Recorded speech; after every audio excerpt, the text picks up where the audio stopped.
Hey everyone, welcome back to my channel, welcome to a new vlog। আশা করছি তোমরা খুব ভালো আছো আর আমিও খুব ভালো আছি।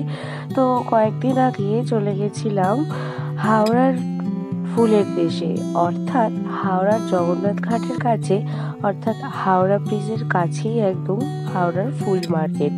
এখানে সবাই না জানোই, আশা করছি যে এখানকার ফুলের মার্কেটটা অনেকটাই বড় আর খুব সুন্দর, আর এখানে অনেকটা কম দামে এরা এখানকার ফুল বিক্রি করে।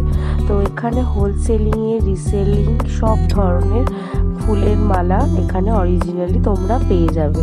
তো সেখানে এক্সপ্লোর করার জন্যই আজকে আমি চলে গেছিলাম। তো এখানে দেখো, শীতকাল যেহেতু আজ এখন, আর শীতকালের জন্য বিভিন্ন ধরনের এখানে সিজন ওয়াইজ ফুল পাওয়া যায়। আর যাদের বাড়িতে বিয়ের অকেশন বা এই সময় যেখানে বিয়ের জন্য বাড়ির কাছাকাছি ফুলের মালার দাম এত, সেখানে মানুষ চলে যাচ্ছে হাওড়ার জগন্নাথ ঘাটের কাছে ফুল মার্কেটে। তো এখানে বিভিন্ন ধরনের দেখো, রজনীগন্ধার বড় মালা, গোলাপ ফুলের মালা। এই মালাটা যে আমার খুব ভালো লাগছিল, যে কি বলবো, মনে হচ্ছে যেন সত্যি বিয়ে করব যখন এই রকমই মালা দিয়ে পরে বিয়ে করব। যাই হোক, যোগ সববার এখানে দেখো বিভিন্ন ধরনের মালা, এমনকি অনেকে বিয়ে বাড়ি বা ব্যাকগ্রাউন্ড সাজানোর জন্য যেসব ডেকোরেশনের জিনিস কেনে, ওগুলো এখানে পাওয়া যাচ্ছিল। আর এই অর্কিডের মালা তো আমার জাস্ট অসাম লাগছিল। তোমাদের কেমন লাগে অর্কিড ফ্লাওয়ারটা অবশ্যই জানিও।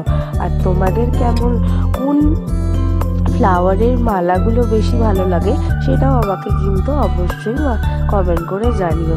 রোজের মালা, অর্কিডের মালা, নাকি রজনীগন্ধার মালা। আর দেখো, এখানে প্রচণ্ড ভিড় ছিল। আর সোমবার থেকে শনিবার অবধি এখানে প্রত্যেক দিন এই ফুলের হাট বসে। আর বেসিক্যালি সবাই এখানে সকাল সকালই চলে যায়। তোমরা যদি কেউ ফুল নিয়ে বিজনেস করতে চাও, তো তোমাদের একটু 12টা-1টার মধ্যে চলে যেতে হবে, তার আগে গেলেও ভালো হয়। তো এখানেই মালাটা দেখছিলাম, দাম দর করছিলাম। তো এটার প্রাইস বলছিল সামথিং ওই 700 থেকে 900 টাকার মধ্যে। কিন্তু তোমরা যদি এটা অন্য কোথাও থেকে কেনো, সেটা 1000 টাকার ওপরে হয়ে যাবে। আর এখানে গাঁদা ফুলের মালাগুলো ডজন হিসাবে বিক্রি করছিল। তো খুব সুন্দর ছিল। যাই হোক, তো কেমন লাগলো ভিডিওটা অবশ্যই জানিও। আর ভালো লাগলে like, comment, share and subscribe করে দিও। নেক্সট ব্লগে আবার দেখা হচ্ছে। টাটা।